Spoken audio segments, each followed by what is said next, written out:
Maths के इस session में आप सभी लोगों का स्वागत है। तो पिछली क्लास में हम लोग पढ़ रहे थे परसेंटेज। आज उसी काम को आगे बढ़ाएंगे। परसेंटेज में क्वेश्चन नंबर 1 से 28 तक आप पूरा कर चुके थे, तो आज क्वेश्चन नंबर 29 से शुरू करते हैं। तो चलिए तैयार हो जाइए। क्वेश्चन नंबर 29 आपके सामने है। पेन पेंसिल निकाल लें, आप नोटबुक निकाल लें और जल्दी से क्वेश्चन सॉल्व करना शुरू कर दीजिए। क्वेश्चन नंबर 29 स्क्रीन पर दिखाया जा रहा है। क्वेश्चन नंबर 29 पढ़िए, सॉल्व करने की कोशिश कीजिए, फटाफट पूरा करते चलें। क्वेश्चन नंबर 29 है, the duty on imported sugar भी इंक्रीज बाय 25%। जब ड्यूटी 25% बढ़ा देंगे तो जो रेट है शुगर का वो भी 25% बढ़ जाएगा। By how much percent must a man reduce his consumption so that of that article so as to not to change his expenditure. मतलब रेट 25% बढ़ गया है, कंजम्पशन को कितना परसेंट कम किया जाए कि जो एक्सपेंडिचर है वो एज इट इज रहे। क्वेश्चन नंबर 29 देख रहे हैं आप। रेट 25% बढ़ गया, कंजम्पशन को कितना परसेंट कम करें कि जो एक्सपेंडिचर है वो एज इट इज रहे। ठीक है, तो कैसे सॉल्व करेंगे इस प्रश्न को वो देखिए आप। क्वेश्चन नंबर 29,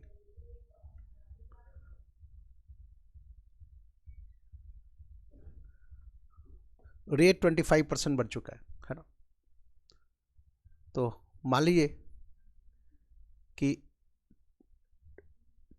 रेट है आइटम का 10 रुपीज़ पर केजी और कंजम्पशन है 10 केजी, तो खर्च कितना होगा? 10 को 10 से गुना करेंगे तो ये हो गया कितना, 100 रुपीज़ खर्च होगा। मान लीजिए रेट है 10 रुपीज़ पर केजी और कंजम्पशन है 10 केजी, तो कुल मिला के खर्च कितना होगा? 100 रुपीज़ होगा। प्रश्न में क्या कहा गया कि रेट 25% बढ़ गया। रेट जब 25% बढ़ जाएगा तो जो बिल है वो 100 की बजाय कितने का आएगा? 125 का आएगा। जब रेट 25% बढ़ जाएगा तो बिल कितने का आएगा? 125 का आएगा। अब प्रश्न क्या है, कंजम्पशन को कितना परसेंट कम करे कि एक्सपेंडिचर एज इट इज हो। मान लीजिए कोई कस्टमर किसी दुकान पर पहुंचता है, रोज़ वो 10 रुपीज़ पर केजी की दर से 10 केजी आइटम ले जाया करता था। आज जब उस दुकान पर पहुंचा तो दुकानदार बताया कि रेट 25% बढ़ गया है, तो दुकानदार बिल कितने का दिया? रोज़ 100 का बिल होता था, आज बिल कितने का दिया? 125 का। अब कस्टमर चाहता है कि 125 का आइटम ना इस्तेमाल करके 100 का ही आइटम इस्तेमाल करे, 100 रुपीज़ का ही। तो फिर जो कस्टमर है वो दुकानदार से क्या रिक्वेस्ट करेगा? यही कि ये जो 125 का आइटम है इसमें से 25 रुपीज़ का आइटम दुकानदार से कस्टमर रिक्वेस्ट करता है कि जो 125 का आइटम तौल चुके हैं इसमें से 25 रुपीज़ का आइटम आप वापस रख लीजिए। ये है कंजम्पशन में कमी। बिल आया 125 का, लेकिन पैसा कितना है कस्टमर के पास? 100 रुपया। कस्टमर दुकानदार से रिक्वेस्ट क्या करता है कि 125 रुपये का जो आप आइटम तौल चुके हैं इसमें से 25 रुपये का आइटम आप रख लीजिए। यह है कंजम्पशन में कमी। हमें बताना है प्रतिशत कमी, तो गुना करेंगे किससे? 100 से। सॉल्व करेंगे तो जवाब होगा 20%। तो कंजम्पशन को पहले की तुलना में 20% कम करना पड़ेगा। पहले जो भी कंजम्पशन था उसका 80% कंज्यूम करना पड़ेगा। 20% कम करने का मतलब यही हुआ। तो आपके लिए जो रफ वर्क होगा वो यही है। इतनी बात तो आपको सोच लेना है कि रोज यदि 100 रुपये का बिल आता था, रेट जब 25% बढ़ेगा तो दुकानदार बिल कितने का देगा? 125 रुपये का। अब इस कस्टमर के पास क्या है? 100 रुपया ही है। कंजम्पशन में अब कमी करना चाहता है कस्टमर, ताकि जो बजट है वो उसमें कोई बदलाव ना हो। तो क्या होगा, ये कस्टमर दुकानदार से यही रिक्वेस्ट करेगा कि ये जो 125 का आइटम तोल चुके हैं आप, इसमें से 25 का आइटम रख लीजिए। ये है कंजम्पशन में कमी। प्रतिशत कमी कितना? तो गुना कर देंगे 100 से, तो ये हो गया 20%। यही आंसर है, यही है आवश्यक रफ वर्क। इतना सही लिखना है आपको। क्वेश्चन नंबर 29 था। क्वेश्चन नंबर 30 में आ जाइए। 30 नंबर प्रश्न देखिए आप, ऐसा ही है।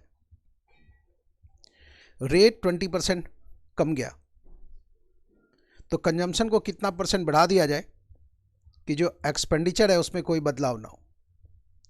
पिछले प्रश्न में रेट बढ़ गया था। पिछले प्रश्न में क्या था कि रेट 25% बढ़ गया था। क्वेश्चन नंबर 30 में क्या देख रहे हैं आप? रेट 20% कम गया। मान लीजिए कोई कस्टमर किसी दुकान से 10 रुपीज़ पर केजी की दर से 10 केजी आइटम ले जाया करता था 100 रुपये का। हर दिन की तरह जब आज वो दुकान पर पहुंचा कस्टमर, तो दुकानदार बताया कि रेट 20% कम गया है। कस्टमर चुप रहा। दुकानदार रोज की तरह 10 केजी आइटम तौल के दे दिया। जब बात बिल की आई तो दुकानदार बताया कि जो बिल है रोज़ 100 रुपये का होता था, आज रेट चूँकि 20% कम आया है तो जो बिल है वो भी 20% कम का ही है, मतलब बिल है 80 रुपीज़ का। फिर ये कस्टमर क्या किया, दुकानदार से रिक्वेस्ट किया कि मुझे तो 100 रुपये का ही आइटम इस्तेमाल करना है, तो आप ऐसा करें इस 80 रुपीज़ के आइटम में आप 20 रुपीज़ का आइटम और ऐड कर दें। यह है कंजम्पशन में वृद्धि। कस्टमर दुकानदार से क्या रिक्वेस्ट किया कि आप 80 रुपीज़ का आइटम तौल चुके हैं, मुझे 100 रुपये का आइटम यूज़ करना है, जितना पहले खर्च करते थे उतना ही, तो आप ऐसा करें 80 रुपीज़ के इस आइटम में 20 रुपीज़ का आइटम और जोड़ दें। यह है कंजम्पशन में वृद्धि। लेकिन आपको बताना क्या है, कंजम्पशन में प्रतिशत वृद्धि कितनी, 100 के संदर्भ में मामले को रखना है। तो क्या करेंगे, मल्टीप्लाई कर देंगे 100 से, तो यह है कंजम्पशन में प्रतिशत वृद्धि। प्रश्न यही है ना कि कंजम्पशन को कितना परसेंट बढ़ा दिया जाए कि जो एक्सपेंडिचर है एज इट इज हो। कंजम्पशन को पहले की तुलना में 25% बढ़ा देंगे, मतलब जो नया वाला कंजम्पशन होगा पहले वाले कंजम्पशन का 125% होगा। यही जवाब है। क्वेश्चन नंबर 29 और 30 था। एक बार क्वेश्चन नंबर 30 को फिर से पढ़ लीजिए।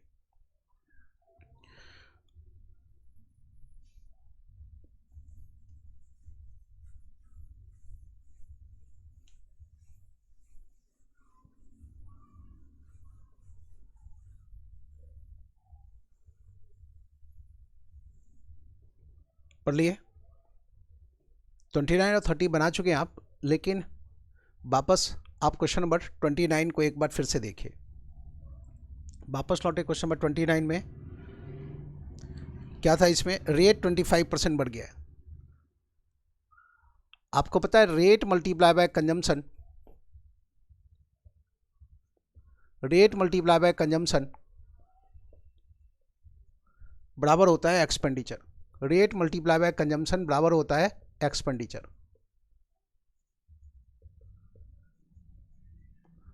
क्वेश्चन नंबर 28 में प्रश्न क्या मिला आपको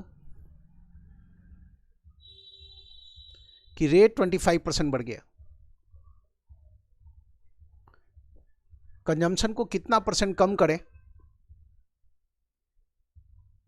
कि जो एक्सपेंडिचर है वो एज इट इज रहे। एज इट इज का मतलब एक्सपेंडिचर में कोई बदलाव ना हो। तो इस प्रश्न के लिए जो जरूरी रफ वर्क है वो क्या किए, रेट 25% बढ़ जाएगा तो जो बिल है वो भी 25% ज़्यादा का आएगा। मतलब पहले यदि 100 रुपीज़ का बिल आता था तो अब बिल कितने का आएगा, 125 का। तो 125 के आइटम में से 25 का आइटम कम करना पड़ेगा, क्योंकि 100 में ही एडजस्ट करना है। व्यक्ति 100 रुपया लेके पहुंचा है और दुकानदार यदि तौल दिया 125 का और 100 में ही एडजस्ट करना है, तो 125 के आइटम में से 25 का आइटम वापस करना पड़ेगा। तो 100 में कितना, यह है 20% कमी। यहाँ कंजम्पशन में 20% की कमी आई है ना, तो यहाँ पर एक एरो डाल देते हैं, मतलब कंजम्पशन जो है वो 20% पहले की तुलना में कम जाएगा। फिर क्वेश्चन नंबर 29 में, ये 28 था ना, अच्छा ये 29 था।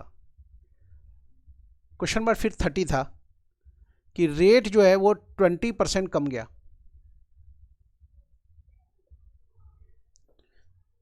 तो कंजम्पशन को कितना परसेंट बढ़ा दें कि एक्सपेंडिचर में कोई बदलाव ना हो। तो मान लीजिए कस्टमर किसी दुकान से रोज 100 रुपये का आइटम ले जाता था, जब रेट 20% कम जाएगा तो बिल भी 20% कम का आएगा। 100 के बजाय बिल कितने का आया, 80 रुपीज़ का। लेकिन कस्टमर का इरादा क्या है, 100 रुपया इस्तेमाल करना है उस आइटम में। तो कस्टमर दुकानदार से क्या रिक्वेस्ट किया कि इस 80 के आइटम में 20 रुपीज़ का आइटम और ऐड कर दें। इसलिए 100 में ये वृद्धि कितनी, सॉल्व करेंगे तो ये हो गया 25%।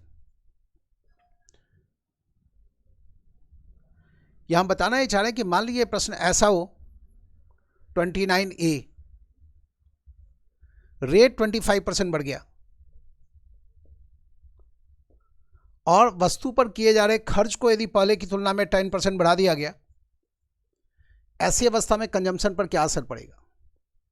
रेट 25% बढ़ गया और वस्तु पर किए जा रहे खर्च को पहले के मुकाबले 10% बढ़ा दिया गया तो कंजम्पशन पर क्या असर पड़ेगा। तो हम कैसे बनाएंगे, रेट 25% बढ़ गया, मतलब जो 100 रुपये का रोज बिल आया करता था अब वो बिल कितने का है, 125 का आएगा। ये कस्टमर दुकान पर पहुंचा, दुकानदार बताया कि रेट 25% बढ़ गया है, रोज 100 रुपये का बिल आता था तो आज जो सामान दुकानदार तौल के रखा है वो कितने का है, 125 का है। लेकिन ये कस्टमर पहुंचा है कितना, पहले की तुलना में 10% रकम ज़्यादा लेकर के, मतलब 110 रुपीज़ लेके पहुंचा है और आइटम तोला जा चुका है कितने का, 125 का। अब ये दुकानदार से ये कस्टमर क्या रिक्वेस्ट करेगा कि मेरे पास 110 रुपये है और आप जो सामान तौल के रखें वो 125 रुपये का है, तो 15 रुपये का आइटम आप इसमें से निकाल लें, कम कर दें। 110 तो है इसके पास, 15 का आइटम निकाल लेगा तो 110 का तो बिल 110 तो पे ही कर सकता है ये, तो 125 में से 15 की कमी, प्रतिशत कमी बताना है तो 100 से गुना करें। कहना ये चाहते हैं कि ऐसे मामले में लाइन के ऊपर क्या होगा, तो 25 और ये 10 का जो डिफरेंस है वो लिख दिया, और लाइन के नीचे क्या है, चूंकि रेट बढ़ा है 25% तो 100 + 25 कर दिए और गुना कर देना है 100 से, चूंकि मामले को प्रतिशत के रूप में व्यक्त करना है। अब यदि हम इसको सॉल्व करेंगे, 25 से कैंसिल करेंगे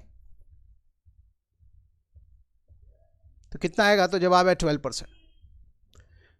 मतलब जो कंजम्पशन है वो पहले की तुलना में 12% कम करना पड़ेगा।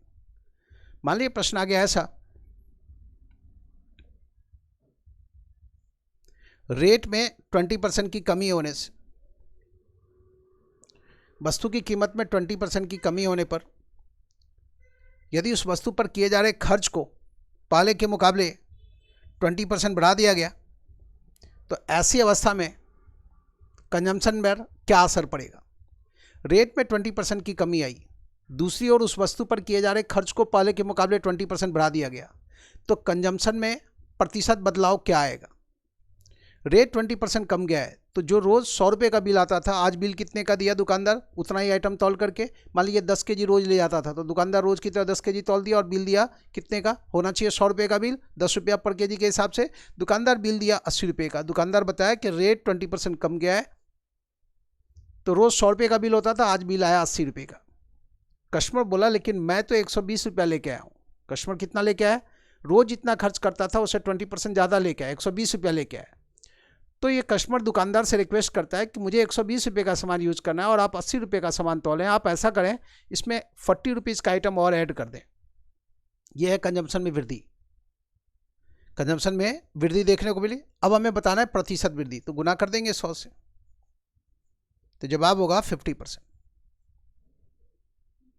लाइन के ऊपर क्या देख रहे हैं आप, इन दोनों का, ये देखिए आप इन दोनों का जो गैप है, डिफरेंस देख रहे हैं। चूंकि ये माइनस में और ये प्लस में है तो ये लाइन के ऊपर कितना आ गया, 40 आ गया। लाइन के नीचे क्या देख रहे हैं, 100 - 20 मल्टीप्लाई बाय 100। ये देखिए ना, ये -20 और ये +20 है तो गैप कितने का हो गया, 40 का हो गया। यहाँ ये दोनों प्लस में था तो गैप कितने का आया, 15 का आया। ठीक है, इन दोनों का जो डिफरेंस है वो लाइन के ऊपर रखे। लाइन के नीचे क्या है, 20% की कमी आई है तो 100 - 20 तो 80 हो गया, और प्रतिशत के रूप में व्यक्त करना है तो गुना कर देंगे 100 से। जहाँ कहीं भी दो चीज़ों में गुना का रिलेशनशिप आएगा उन जगहों पर ये जो चीज़ है वो काम आएगा। समझ रहे हैं। प्रश्न ऐसा भी मिल सकता है, किसी रेक्टेंगल के लेंथ को 20% कम कर दें, किसी रेक्टेंगल के लेंथ को 20% कम कर दिए, ब्रेथ को कितना % बढ़ा दें कि जो एरिया है वो पहले की तुलना में 20% बढ़ जाए।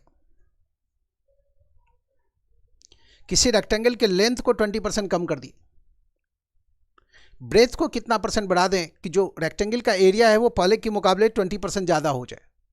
तो ये जो प्रश्न है और ये जो प्रश्न है वो सेम हो गया। तो ये जैसे इसमें चले वैसे इसमें चलेंगे। तो जवाब क्या होगा कि ब्रेथ को 50% बढ़ाना पड़ेगा, ब्रेथ को 50% बढ़ाना पड़ेगा। कहाँ से लाए, तो यही कैलकुलेशन जो यहाँ किए वो यहाँ करना पड़ेगा। लेंथ को 20% कम करेंगे तो एरिया 20% कम जाएगा। 100 स्क्वायर यूनिट एरिया था तो 80 स्क्वायर यूनिट हो जाएगा, उसको 120 करना है तो 80 में 40 की वृद्धि करनी होगी तो 100 में कितना, तो जवाब है 50%। कहना ये चाहते हैं कि जहाँ कहीं भी ऐसा रिलेशनशिप होगा गुना का, वहाँ ये तरीका लागू होगा। तो इसको ठीक से समझ लेना है, आगे कई जगहों पर इसकी जरूरत पड़ेगी। ये था 30 तक। अब आप 31 पढ़िए। यहाँ तक कोई दिक्कत हो तो मैसेज जरूर करें। क्वेश्चन नंबर 31 पढ़िए।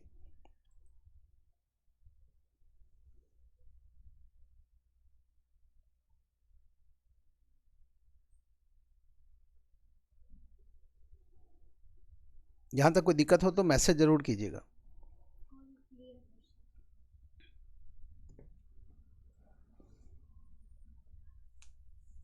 क्वेश्चन नंबर 31 स्क्रीन पर दिख रहा है आपको।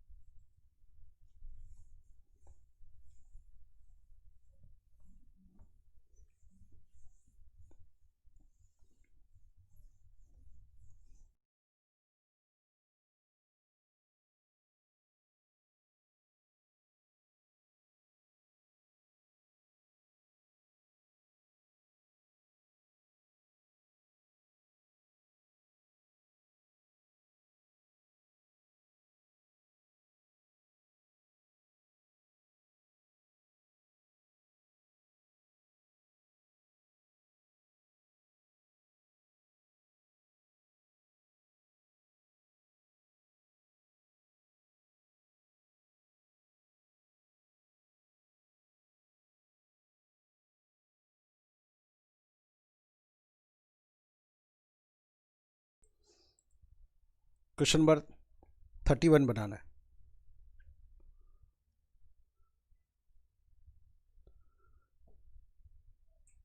श्रमिकों की संख्या में कमी आने से, मैन पावर की संख्या में कमी आने से किसी फैक्ट्री का जो प्रोडक्शन है वो 20% कम गया। मान लीजिए पहले 100 यूनिट का प्रोडक्शन होता था तो घट के हो गया कितना, 80 यूनिट का। प्रश्न है फिर से पुराना प्रोडक्शन प्राप्त करने के लिए वर्किंग आवर्स को कितना % बढ़ाना होगा। पुराना प्रोडक्शन मतलब फिर से 100 तक पहुंचना है, वापस 100 तक पहुंचना है, तो वर्किंग आवर्स को कितना % बढ़ाना पड़ेगा। तो यहाँ से यहाँ जो प्रतिशत वृद्धि देख रहे हैं यही है वर्किंग आवर्स की प्रतिशत वृद्धि। यहाँ से यहाँ जो प्रतिशत वृद्धि देख रहे हैं आप, वर्किंग आवर्स को इतना ही % बढ़ाना होगा। तो 80 से बढ़ा के 100 कर रहे हैं, 20 की वृद्धि कर रहे हैं कितने में, 80 में, इसलिए 100 में ये वृद्धि कितनी है, जवाब है 25%। 80 में 20 की वृद्धि तो 100 में कितना, तो जवाब है 25%। देखिए आप, man power multiply by working hours, ये बराबर होता है प्रोडक्शन। ठीक है, मान लीजिए 10% थे काम पर और सभी लोग 10 आवर्स पर डे काम कर रहे थे, तो काम कितना हो रहा था, 100 आवर्स के बराबर। मान लीजिए पर आवर 1 यूनिट का प्रोडक्शन होता है, तो 100 आवर्स में 100 यूनिट का प्रोडक्शन हुआ। मैन पावर में 20% की कमी आई, मतलब 10 से घट करके 8 हो गया, तो 8 × 10 कर दिए तो कितना हो गया, प्रोडक्शन हो गया। प्रोडक्शन में भी 20% की कमी आ गई। मैन पावर में 20% की कमी आई, तो जहाँ 10 लोग थे अब लोग काम करने लगे 8% और वर्किंग आवर्स तो वही 10 था, तो प्रोडक्शन जो है 20% कम गया, है ना। अब आगे क्या करना है, मैन पावर में जो कमी आ गई सो आ गई, अब इसको एज इट इज़ रखना है, जैसे इसमें working hours as it is था। अब प्रश्न है कि वर्किंग आवर्स को कितना % बढ़ा दें कि फिर से हम पुराना प्रोडक्शन प्राप्त कर सकें। अब 8 को किससे गुना करेंगे कि 100 हो जाएगा, तो जवाब है 12.5 से। तो वर्किंग आवर्स जहाँ पहले 10 आवर्स आप मान के चले थे, अब वर्किंग आवर्स कितना होगा, 12.5। तो 2.5 की वृद्धि हुई है 10 में। देखिए आप, 2.5 की वृद्धि हुई है 10 में, तो 100 में ये वृद्धि कितनी, 2.5 की वृद्धि है 10 में, तो 100 में ये वृद्धि कितनी, तो जवाब है 25%। तो देखिए आप, जब आप किसी भी दो चीज़ को गुना करके आप ये रिजल्टेंट फिगर प्राप्त करते हो, उनमें से एक को यदि फिक्स करेंगे तो इसमें जो प्रतिशत बदलाव होगा वो वही होगा जो यहाँ प्रतिशत बदलाव है। तो यहाँ का जो प्रतिशत बदलाव आपको फाइंड आउट करने को कहा गया, वो आप यहाँ ना देख करके आप कहाँ देखें, यहाँ देखें।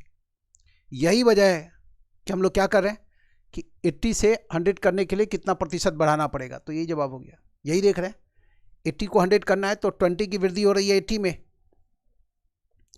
इसलिए 100 में कितना, तो जवाब है 25%। तो जो रफ वर्क होगा वो हमारा वो इतना सा ही होगा,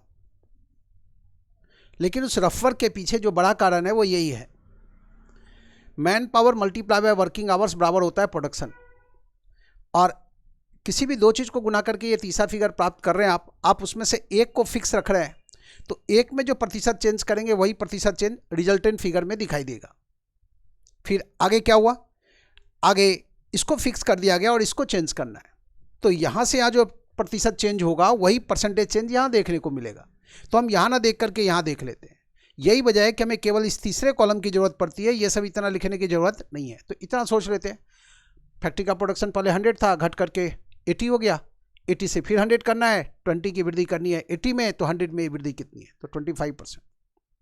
लेकिन जो कारण है वो यहाँ पर यही है। हाँ, दोनों में बदलाव करेंगे तो क्या होगा, तो सीखें आप x plus y plus x into y by 100 का यूज करना, है ना, जो पिछली क्लास के लास्ट में सिखाया गया। 31 था, 32 में आ जाइए, 32 नंबर प्रश्न में आ जाए।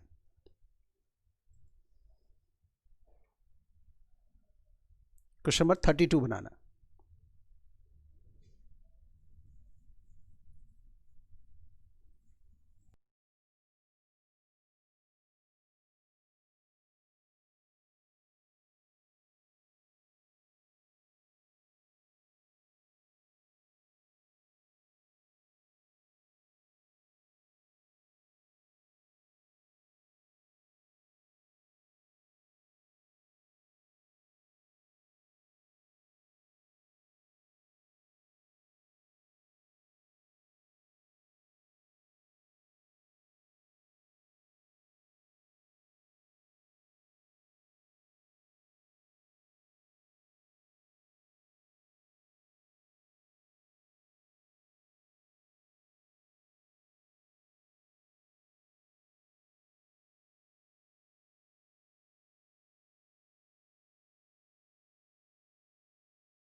क्वेश्चन नंबर 32 बनाना था। एक स्टूडेंट को पास होने के लिए 30% मार्क्स चाहिए था। इस स्टूडेंट को 40 मार्क्स मिला और यह स्टूडेंट 20 मार्क्स से फेल हो गया। प्रश्न है फुल मार्क्स कितना था। तो क्वेश्चन नंबर 32 देखिए आप, एक स्टूडेंट को पास होने के लिए 30% मार्क्स चाहिए। किसका 30%? फुल मार्क्स का। और इस स्टूडेंट को 40 मार्क्स मिला और ये 20 मार्क्स से फेल है। तो आप कह सकते हैं प्रश्न को पढ़ने के बाद कि स्टूडेंट्स को 40 मार्क्स मिला और यह स्टूडेंट 20 मार्क्स से फेल है। मतलब ये कि पास होने के लिए 60 मार्क्स चाहिए।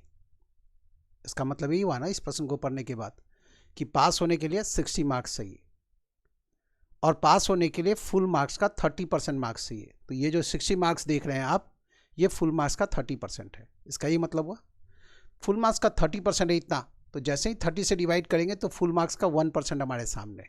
अब जो बोर्ड पर देख रहे हैं वो क्या है, फुल मार्क्स का 1%। और हमें चाहिए क्या, पूरा पूरा फुल मार्क्स। और पूरा पूरा का मतलब क्या होता है, 100%। तो आपको पूरा पूरा फुल मार्क्स चाहिए तो 100 से गुना कर दीजिए। यदि फुल मार्क्स का 90% बताना होता तो 100 की बजाय 90 लिख देते। यदि फुल मार्क्स का 80% बताना होता तो 100 की जगह 80 लिख देते। ध्यान रहे ये जो फिगर देख रहे हैं इतना सा, ये फुल मार्क्स का 1% है, 1% है ये फुल मार्क्स का। 100% चाहिए, 100 से गुना कर देंगे तो कितना हो जाएगा, 60 डिवाइडेड बाई 30 2 आया, और 2 मल्टीप्लाई बाई 100 कितना, तो 200। यही है फुल मार्क्स, यही है फुल मार्क्स। 32 का जवाब है। तो प्रश्न पढ़ना है और ऐसा सोचते हुए लिख देना। 40 और 20 जोड़ दिए तो 60 मार्क्स चाहिए पास होने के लिए, और पास होने के लिए 30% मार्क्स चाहिए। मतलब ये जो 60 मार्क्स है फुल मार्क्स का 30% है। तो जैसे ही 30 से डिवाइड किए तो फुल मार्क्स का 1% जान गए, 100% चाहिए तो 100 से गुना कर दिए। और ऐसे भी किसी भी फिगर का आपको 30% पता है और 100% चाहिए तो आप क्या करेंगे, 30 से डिवाइड करेंगे, 100 से गुना करेंगे, और वही किए यहाँ। क्वेश्चन नंबर 32 के बाद 33 में आ जाइए, 33 नंबर प्रश्न पढ़िए।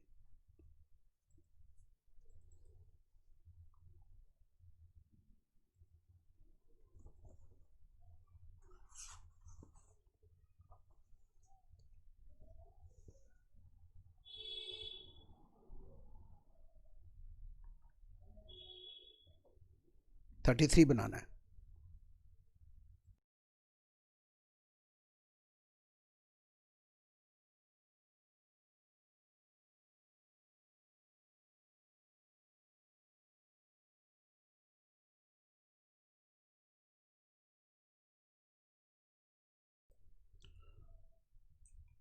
क्वेश्चन नंबर 33, देखिए आप 80 मार्क्स मिला कैंडिडेट को और यह कैंडिडेट 60 मार्क्स से फेल है, मतलब पास होने के लिए 140 मार्क्स चाहिए। पास होने के लिए मार्क्स कितना चाहिए? 140।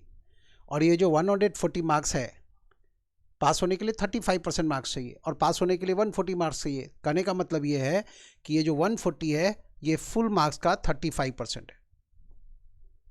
तो अब बोर्ड पर जो देख रहे हैं वो फुल मार्क्स का 1% है, फुल मार्क्स का 1% है इतना, ये जो देख रहे हैं।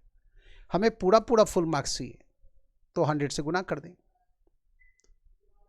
ये 140 है, 35 इंटू 4 140 होता है, 4 को 100 से गुना करेंगे तो फुल मार्क्स कितना होगा? तो जवाब है 400। तो आप कह सकते हैं 32 और 33 एक ही तरह का प्रश्न है। अब आप 34 में आ जाइए।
क्वेश्चन नंबर 34, एक कैंडिडेट को 35% मार्क्स मिला और यह कैंडिडेट 40 मार्क्स से फेल हो गया।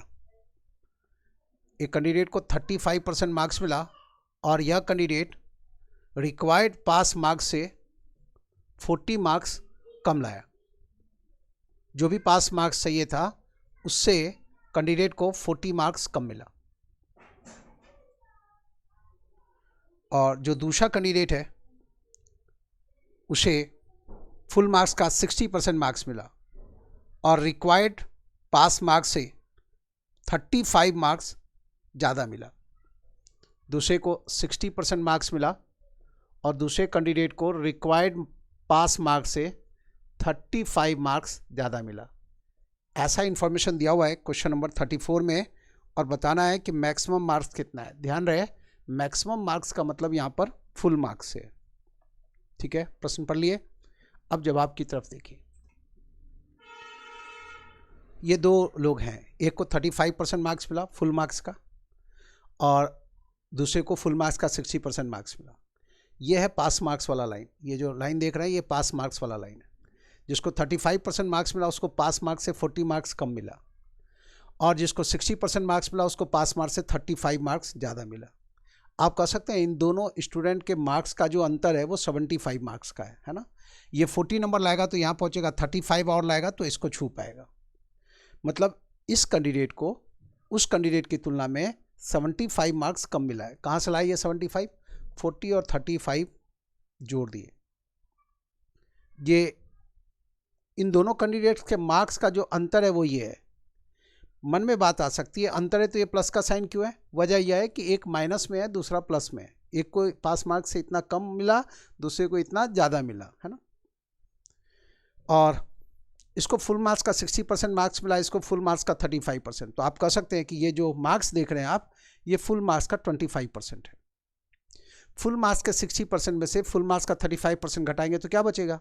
फुल मार्क्स का 25%। तो आप कह सकते हैं कि ये जो मार्क्स देख रहे हैं आप, ये फुल मार्क्स का 25% है। कहाँ से लाए 25? 60 माइनस 35 के। तो जैसे हम इसमें 25 से डिवाइड करेंगे तो फुल मार्क्स का 1% हमारे सामने है। ये जो देख रहे हैं आप, ये फुल मार्क्स का 1% है, ठीक है। अब हमें क्या चाहिए, पूरा पूरा फुल मार्क्स, तो 100 से गुना करेंगे। यही है पूरा पूरा फुल मार्क्स, यही है फुल मार्क्स, और यही हमारा आंसर है। लाइन के ऊपर क्या है, दोनों के मार्क्स का अंतर है। लाइन के नीचे क्या है, दोनों के मार्क्स का परसेंटेज डिफरेंस है, और गुना कर दिए 100 से, चूंकि 100% फुल मार्क्स, पूरा पूरा फुल मार्क्स चाहिए था। तो 25 इंटू 3 इंटू 100 करेंगे तो 300 हो गया फुल मार्क्स। तो जो जरूरी रफ वर्क है वो इतना सही है। प्रश्न पढ़ने के बाद आपको इतना सा रफ वर्क कर लेना है। ध्यान रहे, ऐसा प्रश्न 3 तरह का, आप उसमें से एक टाइप यहाँ देख रहे हैं, फेल हुआ और ये पास है। एक को पास मार्क्स से कम मार्क्स मिला, एक को ज़्यादा। इसमें ऐसा भी हो सकता है दोनों को पास मार्क्स से ज़्यादा मार्क्स मिला हो, ऐसा भी हो सकता है कि दोनों को पास मार्क्स से कम मार्क्स मिला हो। जो भी हो, लाइन के ऊपर होगा दोनों के मार्क्स का अंतर, लाइन के नीचे होगा परसेंटेज डिफरेंस, गुना कर देंगे किससे, 100 से, और फुल मार्क्स मिल गया। और जब फुल मार्क्स मिल गया तो यदि आपसे यह पूछा जाए इस कैंडिडेट को मार्क्स कितना मिला, तो 300 का 35%। इस कैंडिडेट को मार्क्स कितना मिला, तो आप कैलकुलेट कर लेंगे ऐसे, 300 का 35%, कितना, 105। इस कैंडिडेट को मार्क्स कितना मिला, तो 300 का 60%, ऐसे कैलकुलेट कर लेंगे। 300 का 60% कितना हो जाएगा, तो 180। पास मार्क्स के लिए कितना मार्क्स चाहिए, तो देखिए 105 में ये 40 जोड़ दें, तो पास मार्क्स के लिए 145 मार्क्स चाहिए। या ऐसे भी आ सकते हैं, 180 में से 35 माइनस कर लें, तो पास मार्क्स के लिए कितना मार्क्स चाहिए, तो 145 चाहिए। पास होने के लिए कितना परसेंट मार्क्स चाहिए, तो आप ऐसे देख लें, 145 300 का कितना परसेंट है, 145 300 का कितना परसेंट है। 300 में से 145 मार्क्स चाहिए पास होने के लिए। पास होने के लिए कितना परसेंट मार्क्स चाहिए, तो उसका जवाब मिल जाएगा। ये 2 जीरो इससे कैंसिल कर देंगे, 145 में 3 से डिवाइड कर देंगे, 48 एंड 1/3%। पास होने के लिए 48 एंड 1/3% मार्क्स चाहिए। जो चीज़ पूछा जाएगा उसका जवाब दे देंगे। लेकिन फिलहाल प्रश्न क्या था, फुल मार्क्स कितना है, तो ये रहा 300। जैसे 34 बनेगा वैसे ही बनेगा 35, तो जल्दी से 35 बनाइए।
क्वेश्चन नंबर 35, एक कैंडिडेट को 36% मार्क्स मिला और यह कैंडिडेट फेल हो गया 55 मार्क्स से।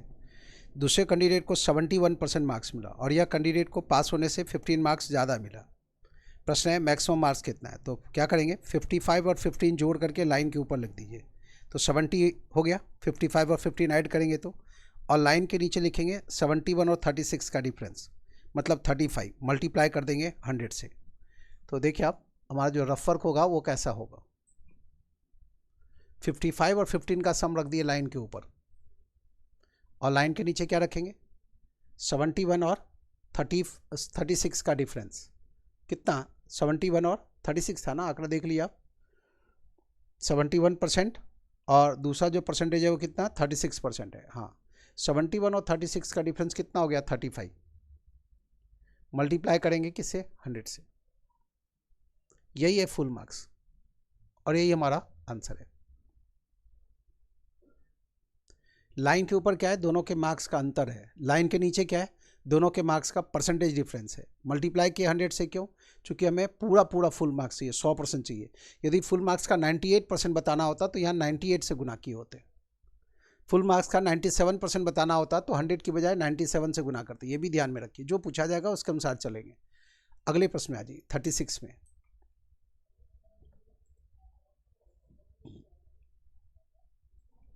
क्वेश्चन नंबर 36 बनाना।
देखिए आप, क्वेश्चन नंबर 36, 10% स्टूडेंट्स मैथ्स में फेल हैं, 20% स्टूडेंट्स इंग्लिश में फेल हैं, 5% स्टूडेंट्स दोनों ही सब्जेक्ट में फेल हैं।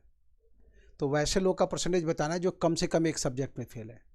तो आप क्या करेंगे, 10 + 20 और -5, तो 25% स्टूडेंट ऐसे हैं जो किसी न किसी सब्जेक्ट में फेल है।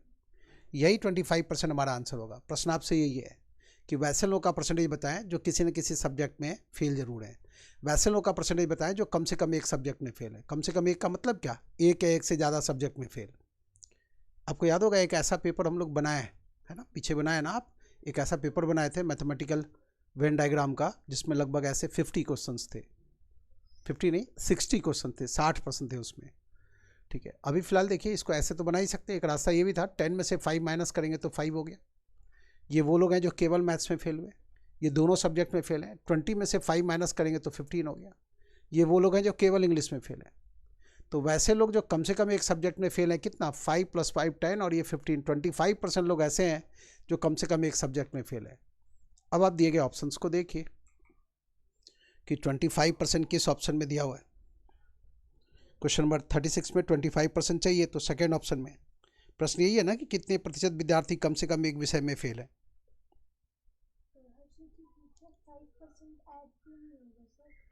ऐड नहीं होगा। देखिए आप, प्रश्न है ना कि वैसे लोग जो कम से कम एक सब्जेक्ट में फेल है। कम से कम एक का क्या मतलब होता है, एक या एक से ज़्यादा सब्जेक्ट में फेल।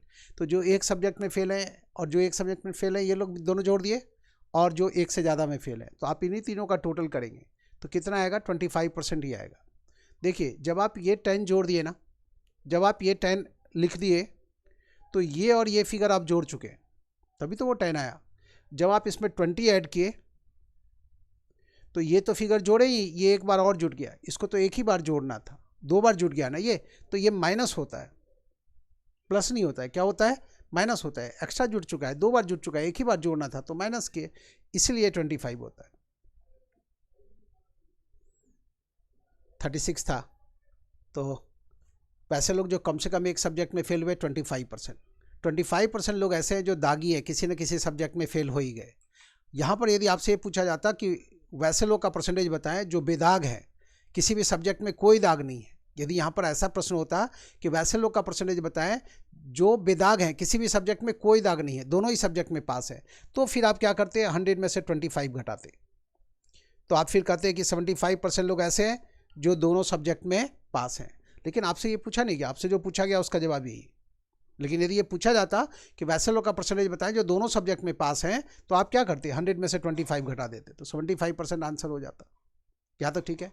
अब आ जाइए अगले प्रश्न पर, 37 में आ जाइए।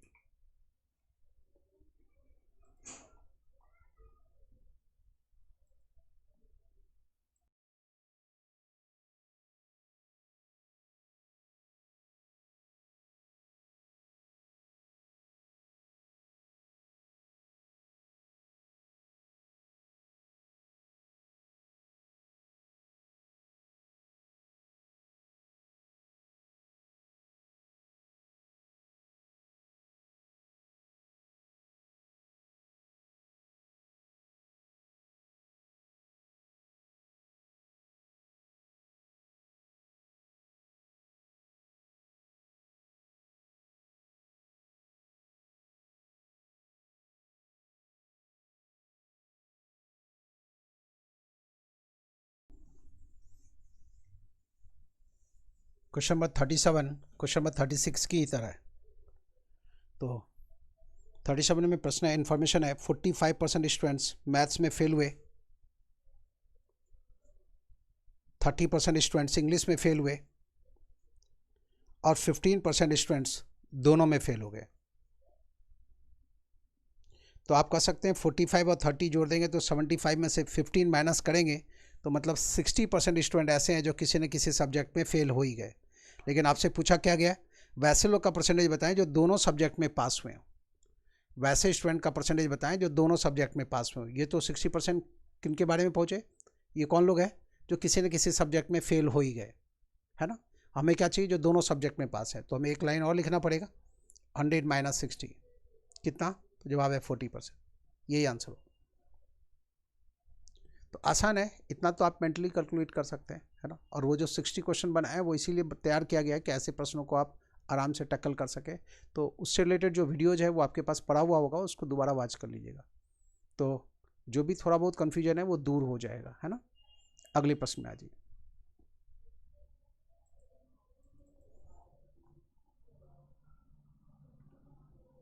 क्वेश्चन नंबर 38 बनाना।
क्वेश्चन नंबर 38 में आने से पहले एक सिंपल क्वेश्चन बना ले तो ज़्यादा अच्छा रहेगा।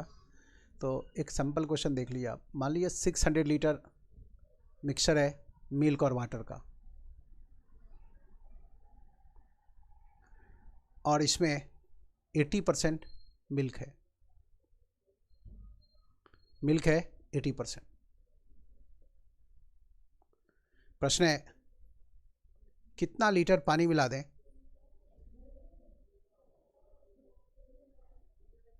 कि मिल्क का परसेंटेज 80% से घट के 60% हो जाए। कितना लीटर पानी मिला दें कि मिल्क का जो परसेंटेज है वो 80% से घट करके 60% हो जाए। जैसे जैसे पानी मिलाएंगे परसेंटेज मिल्क का जो है वो क्या होगा? कमेगा। ठीक है। तो प्रश्न के जवाब के लिए क्या करेंगे वो देखिए आप। पानी की वह मात्रा जो मिलाने की ज़रूरत है वो बराबर है मिक्सर की कुल मात्रा में इन दोनों के डिफरेंस से गुना करेंगे और डिवाइड करेंगे किससे, बाद वाली स्थिति से। सॉल्व करेंगे तो ये आ जाएगा जवाब 200 लीटर। 200 लीटर पानी मिलाएंगे, क्या करेंगे, मिक्सर की कुल मात्रा को गुना करेंगे इन दोनों के डिफरेंस से, पानी की मात्रा चाहिए तो, और भाग देंगे इस बाद वाली स्थिति से, सीधा आंसर तक पहुंच जाएगा। क्यों करते हैं ऐसा उसके बारे में भी बताएंगे, लेकिन फिर से समझिए करना क्या है। पानी की मात्रा कितना पानी मिला दें कि मिल्क का परसेंटेज 60% हो जाए, तो इसके लिए क्या करेंगे, इसको गुना करेंगे इन दोनों के डिफरेंस से, भाग देंगे बाद वाली स्थिति से, ठीक है। लेकिन ऐसा करने से पहले ये जरूर देखें, पानी मिला रहे हैं तो मिल्क का परसेंटेज हमें यहाँ पर चाहिए, और यदि यहाँ पर मिल्क मिला रहे होते तो पानी का परसेंटेज लेके आगे बढ़ते। आप देख रहे हैं ना 80% मिल्क है मतलब 20% पानी है, और जब बाद में 60% मिल्क हो गया तो इसका मतलब 40% पानी हो गया। तो पहले तो ये देखना है कि पानी मिला रहे हैं तो मिल्क का परसेंटेज देखिए, और यदि मिल्क मिला रहे होते तो पानी का परसेंटेज देखते, सीधा आंसर तक आ जाएंगे। अब प्रश्न उठता है कि क्यों ऐसा होता है। तो 600 लीटर में 80% मिल्क है, तो मिल्क की मात्रा कितनी होगी, 80% ऑफ 600, इतना मिल्क है। बाद में मिल्क की मात्रा कितनी हो गई, 60% ऑफ न्यू वॉल्यूम। 600 लीटर तो पहले से वॉल्यूम था ही, मान लीजिए x लीटर पानी मिलाए, इतना हो गया। पहले दूध की मात्रा इतनी थी, बाद में दूध की मात्रा इतनी हो गई, और जब हम पानी मिलाएंगे तो दूध की मात्रा में कोई बदलाव नहीं होगा, तो यहां पर हम एक इक्वल टू का साइन रख सकते हैं। अब इसी बात को हम फिर से ऐसे लिख सकते हैं, देखिए 80% ऑफ 600 बराबर है 60% ऑफ 600 प्लस 60% ऑफ x।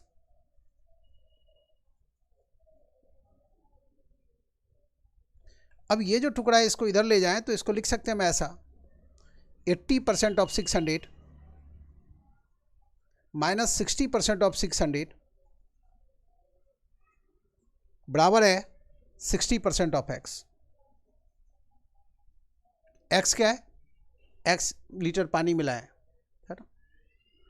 अब इस चीज को हम लिख सकते हैं ऐसा, 80 माइनस 60% ऑफ 600 बराबर है 60% ऑफ x। हमें क्या चाहिए, x चाहिए, हमें x चाहिए, तो ये जो बाकी का पार्ट है इसको इधर ले जाएं, तो आप लिख सकते हैं इसको देखने के बाद कि x बराबर होगा कितना, 80 माइनस 60% ऑफ 600 डिवाइडेड बाय, ये 60 आएगा इधर और ये परसेंट भी आएगा, तो इसको कैंसिल कर दें और ऑफ की जगह पर यहाँ पर मल्टीप्लिकेशन का साइन रख दें। इस स्टेप के बाद जब हमें x का वैल्यू चाहिए तो x का वैल्यू आ जाएगा इतना, और यही वो चीज़ है जो हम यहाँ कर रहे हैं, क्या, मिक्सर की कुल मात्रा को गुना किए इन दोनों के डिफरेंस से और भाग दिए किससे, बाद वाली स्थिति से, तो सीधे आंसर तक पहुँच जाएंगे। लेकिन ख्याल रखिए, पानी मिला रहे हैं तो मिल्क का परसेंटेज देखेंगे, क्योंकि यहाँ पर इक्वल टू का साइन क्यों रख रहे हैं, क्योंकि इसमें पानी मिला रहे हैं तो मिल्क की मात्रा अपरिवर्तित रही, तो पानी मिला रहे हैं तो मिल्क का परसेंटेज लेके आगे बढ़ेंगे, और यदि मिल्क मिला रहे होते तो पानी का परसेंटेज लेके आगे बढ़ते। इसी का इस्तेमाल करेंगे क्वेश्चन नंबर 38 में। तो आज ये 38 को पढ़िए।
पूरा कर लिए क्वेश्चन नंबर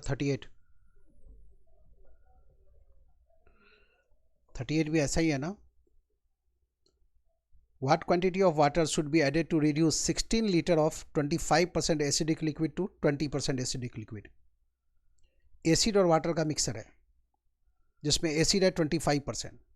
कितना पानी मिला दें कि एसिड का परसेंटेज 25% से घट के 20% हो जाए?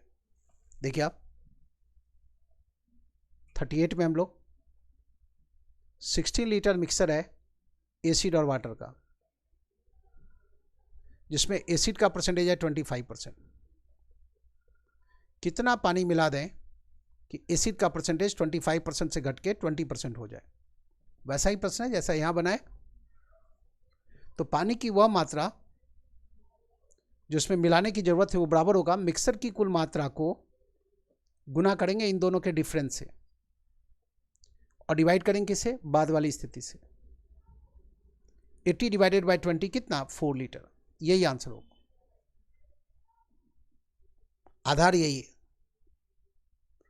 क्या करना है? मिक्सर की कुल मात्रा को गुना करना है इन दोनों के डिफरेंस से और भाग देंगे किससे? बाद वाली स्थिति से। लेकिन ये जरूर ख्याल रखना है, पानी मिला रहे हैं तो मिल्क का परसेंटेज देखेंगे, मिल्क मिला रहे होते तो पानी का।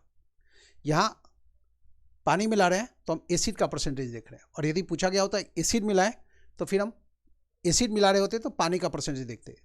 समझ लीजिए आप कि जब एसिड 25% है तो पानी 75% है शुरू में, बाद में जब एसिड 20% हो गया तो पानी हो गया 80%।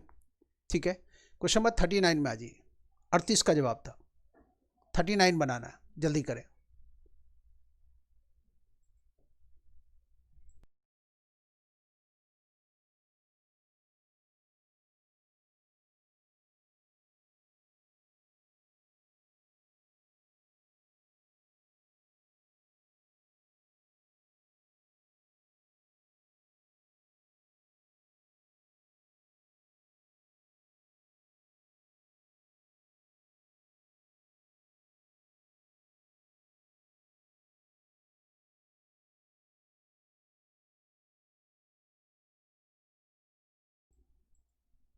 Question number 39. What quantity of water should be added to reduce 6 liter of 50% acidic liquid to 20% acidic liquid? तो हम क्या करेंगे? 6 को मल्टीप्लाई करेंगे 50 और 20 के डिफरेंस से, मतलब 30 से, और डिवाइड करेंगे 20 से। तो हमारा जो रफ वर्क होगा ऐसा होगा, 6 को मल्टीप्लाई करेंगे 50 माइनस 20 30 से और डिवाइड करेंगे 20 से। कितना? तो जवाब है 9 लीटर। आंसर आएगा 9 लीटर। ऐसे ही अब क्वेश्चन नंबर 40 में आ जाइए। बच्चों का जवाब आ रहा है? ठीक है, क्वेश्चन नंबर 40 बनाना है। What quantity of water should be taken out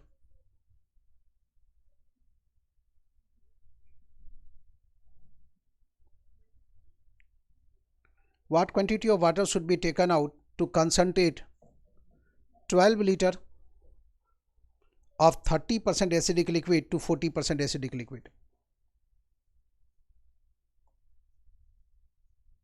question number 40 में क्या है? कितना पानी हटा लिया जाए? ऐड करने की बात नहीं हो रही, कितना पानी हटा लें? 12 लीटर मिक्सर है एसिड और वाटर का, जिसमें एसिड है 30%। प्रश्न है कितना लीटर पानी इसमें से हटा लें कि एसिड का जो परसेंटेज है वो 30% से बढ़ के 40% हो जाए? तो यहाँ भी वही करेंगे, कितना पानी हटाना पड़ेगा? ऐड नहीं करना है, हटाना है, लेकिन प्रोसेस वही रहेगा। तो इसमें भी आएंगे तो वही करना पड़ेगा। 12 को मल्टीप्लाई करेंगे इन दोनों के डिफरेंस से और डिवाइड करेंगे बाद वाले फिगर से, है ना, बाद वाली स्थिति से। कितना? तो जवाब है 3 लीटर। 40 का जवाब था। अब आ जाइए 41 पढ़िए आप। क्वेश्चन नंबर 41 पढ़िए।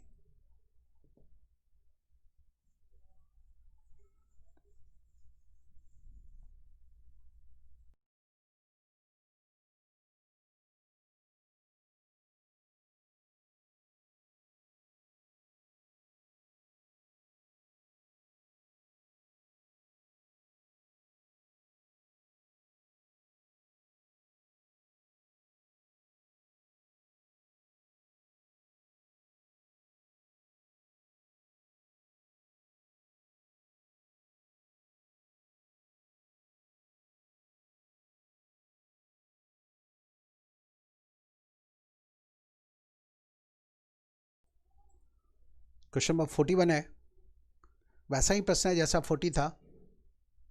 What quantity of water should be taken out to concentrate 21 litres of 25% acidic liquid to 35% acidic liquid. कितनी पानी की मात्रा हटा ली जाए कि एसिड का जो परसेंटेज है वो 25% से घट के 35%, 25% से बढ़ करके 35% हो जाए। 41 बिल्कुल ऐसा ही प्रश्न है जैसा 40 था। कितना पानी इसमें से हटा लें? तो यहाँ भी जवाब क्या देंगे, 21 को गुना करेंगे इन दोनों के डिफरेंस से, 10 से डिवाइड करेंगे बाद वाली स्थिति से। कितना हो गया? ये हो गया 210 डिवाइडेड बाई 35। आप यहाँ 7 से डिविजिबल है, 6 लीटर आ गया। यही आंसर 41 था। तो 38, 39, 40 और 41 एक ही तरह का प्रश्न था। 42 में आ जाइए, 42 नंबर प्रश्न बनाए, जल्दी करें।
क्वेश्चन नंबर 42 भी ऐसा ही है।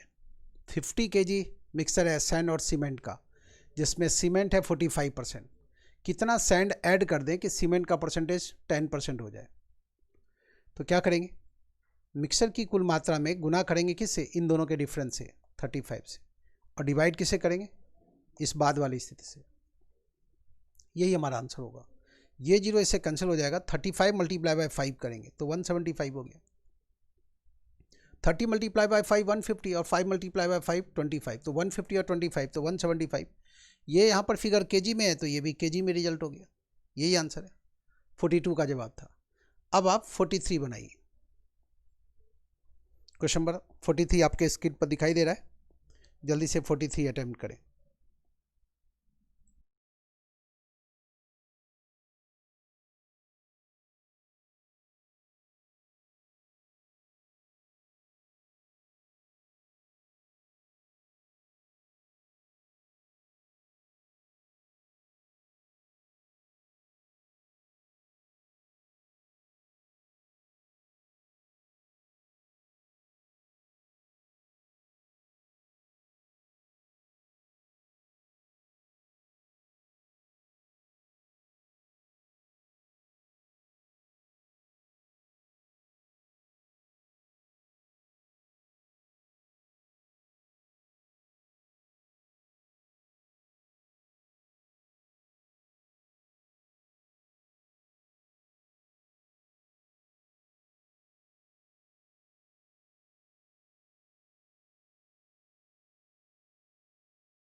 क्वेश्चन नंबर 43 जो प्रश्न है वो है कि ये solution of salt and water contents 5% salt by wait. मान लीजिए x kg मिक्सर है, साल्ट और वाटर का ये मिक्सर है जिसमें साल्ट का जो परसेंटेज है वो है 5%। जब 20 kg वाटर इवेपोरेट होता है, इवेपोरेट हो मतलब हो गया वाष्पित होना। जब 20 kg पानी वाष्पित होता है मतलब 20 kg पानी यदि मिक्सर से हटा दिया जाता है, आप ऐसे समझें तो साल्ट का परसेंटेज हो जाता है 15%। साल्ट का परसेंटेज हो जाता है 15%। तो आपको बताना है शुरू में मिक्सर की मात्रा कितनी थी। शुरू में मिक्सर की मात्रा कितनी थी। काम वही कर लें, एक्स को गुना करेंगे, है ना। एक्स लीटर मिक्सर में साल्ट इतना परसेंट था, कितना 20 kg जब पानी इवापोरेट किया गया तो साल्ट का परसेंटेज हो गया इतना। एक्स का वैल्यू बताना है। आपको पता है कि ऐसे मामले में मिक्सर की मात्रा को इन दोनों के डिफरेंस से गुना करते हैं और डिवाइड करते हैं बाद वाली स्थिति से, तो क्या मिलता है हमें, ये वाला फिगर। अब आप x का वैल्यू इससे कैलकुलेट कर सकते हैं, तो कितना होगा 20 मल्टीप्लाई बाय 15 डिवाइडेड बाय 10, कितना, तो जवाब है 30 kg। तो प्रश्न का जवाब सीधा सीधा ये स्टेप लिख सकते थे इतना सा। ख्याल रखिए ऐसे मामले में मिक्सर की कुल मात्रा को जब हम इन दोनों के डिफरेंस से गुना करेंगे, है ना, डिफरेंस 5 और 15 का 10, इतना गुना इतना बराबर होता है इतना गुना इतना के, न्यूमेरिकल वैल्यू देखिए x मल्टीप्लाई बाय 10 बराबर है 15 इंटू 20 के, तो x पावर कितना होगा 15 इंटू 20 डिवाइडेड बाय 10। ख्याल रखिए मिक्सर की मात्रा मल्टीप्लाई बाय इन दोनों का डिफरेंस बराबर होता है ये बाद वाली स्थिति मल्टीप्लाई बाय यह फिगर। तो जब आप जान रहे हैं कि इतना गुना इतना बराबर है इतना गुना इतना के, तो हमें x का वैल्यू चाहिए, तो इन दोनों को गुना करके 10 से डिवाइड कर देंगे तो x का वैल्यू मिल जाएगा, और वही किए तो सीधा ये फाइनल स्टेप लिख सकते हैं। और ये केजी में था तो ये भी रिजल्ट किस में होगा, केजी में होगा। क्वेश्चन नंबर 43 का जवाब। अब आ जाइए 44 में। क्वेश्चन नंबर 43 बैकवर्ड टाइप था। क्वेश्चन नंबर 42 की ही तरह प्रश्न था लेकिन बैकवर्ड टाइप था। पीछे खिसक करके शुरू में जो ओरिजिनल मिक्सर है उसकी मात्रा बतानी थी 43 में, ठीक है। अब आप जल्दी से 44 में आ जाइए। क्वेश्चन नंबर 44 आपको स्क्रीन पर दिख रहा है।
क्वेश्चन नंबर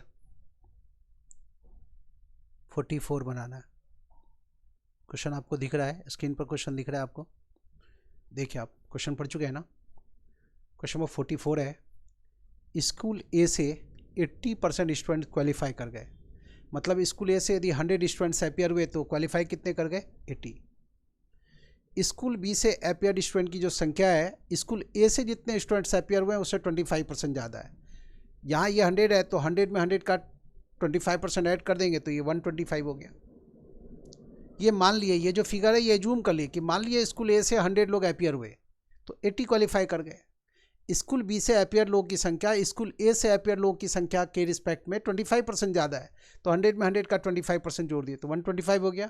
यह भी दिया हुआ है कि स्कूल बी से जो क्वालिफाइड लोग हैं, स्कूल ए से जितने लोग क्वालिफाइड हुए उससे 40% ज़्यादा है। 80 का 40% होता है 32। अब 80 का 40% होता है 32, है ना, तो 80 में 32 जोड़ दीजिए तो 112 हो गया। फिर बताना क्या है? बताना यह है कि स्कूल बी से क्वालिफाइड लोगों की संख्या स्कूल बी से अपियर लोगों की संख्या का कितना परसेंट है। स्कूल बी से क्वालिफाइड लोगों की संख्या है 112, स्कूल बी से अपियर लोगों की संख्या है 125। तो प्रश्न है 112 125 का कितना परसेंट है? 112 125 का कितना परसेंट है? ऐसे आ जी। अब इसको सॉल्व कर लिए, 25 गुना 5 25 गुना 400, ये हो गया 448 डिवाइडेड बाई 5। डबल कर दें तो इसी चीज़ को हम लिख सकते हैं 896 डिवाइडेड बाई 10। 896 डिवाइडेड बाई 10, और किसी फिगर को 10 से डिवाइड करना है मतलब राइट साइड से एक डिजिट के बाद डेसिमल लगा दें। जवाब यही। स्कूल बी से जो क्वालिफाइड लोग हैं स्कूल ए से जो क्वालिफाइड लोग हैं उसकी तुलना में स्कूल बी से क्वालिफाइड लोग स्कूल बी से अपियर लोग का कितना परसेंट है? तो 89.6%। ये जूम किए तो ये मिल गया, ये दिया हुआ है तो इसके रिस्पेक्ट में ये मिल गया, ये मिल गया आपको तो इसके रिस्पेक्ट में ये मिल गया। यह फिगर इस फिगर का कितना परसेंट है बता देंगे। बहुत आसान सा प्रश्न है, पढ़ते जाना है और अपने अकॉर्डिंगली डेटा लिख देना है। आप यहाँ पर जरूरी नहीं कि 100 ही मान लें, कुछ भी मान सकते हैं, लेकिन ऐसा फिगर एज्यूम कीजिए जिससे आपको कैलकुलेशन में सुविधा हो, अपनी सुविधा का ध्यान रखते हुए चलें। 44 का जवाब था, 45 में आ जाइए।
Question number 45. Rice is now being sold at 20 rupees per kg. During the last month, it cost 18 rupees per kg.